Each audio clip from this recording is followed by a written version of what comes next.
FanTripper, c'est une application web et mobile, en français et en anglais, recensant dans le monde entier les lieux qu'on voit dans les films, séries télé, romans, bandes dessinées, musique, et l'idée est de permettre aux gens de partir sur les traces de leurs héros préférés. La version bêta du site est en ligne depuis le mois d'avril et la communauté Facebook est passée de 260 fans à plus de 3000 en un mois, ce qui montre un vrai intérêt pour le sujet. L'idée de départ est apparue alors que je me trouvais à New York et j'avais envie d'aller voir les lieux que je voyais dans mes offres préférées. Et je me suis rendu compte que c'était assez difficile de trouver les informations sur les adresses de ces lieux. Et j'ai tout de suite pensé qu'il y avait moyen de faire quelque chose de beaucoup plus simple. Aujourd'hui, on a référencé à peu près 7000 lieux dans le monde.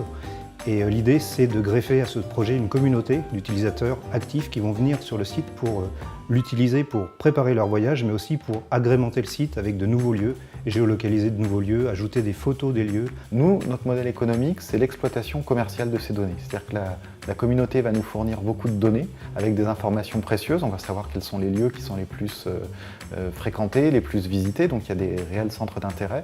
Et à partir de ça, on va pouvoir en décliner des produits commerciaux qui sont des visites guidées sur place opérées par des professionnels, des guides touristiques par ville en français ou en anglais et des circuits clés en main pour les professionnels du tourisme ou les agences d'attractivité. C'est-à-dire que sur des territoires en particulier, on peut mettre en avant cette pop culture qui existe, qui intéresse beaucoup de monde, mais que parfois on a du mal à tout simplement valoriser.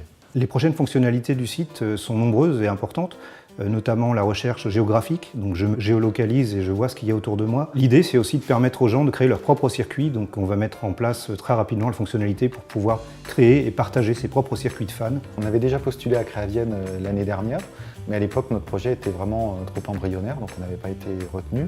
Le fait d'avoir été retenu cette année, ça nous a permis de voir également, de mesurer le chemin qu'on a parcouru. Ça nous avait permis également de poser tout simplement les bases et on est très content aujourd'hui d'avoir pu présenter notre projet complètement.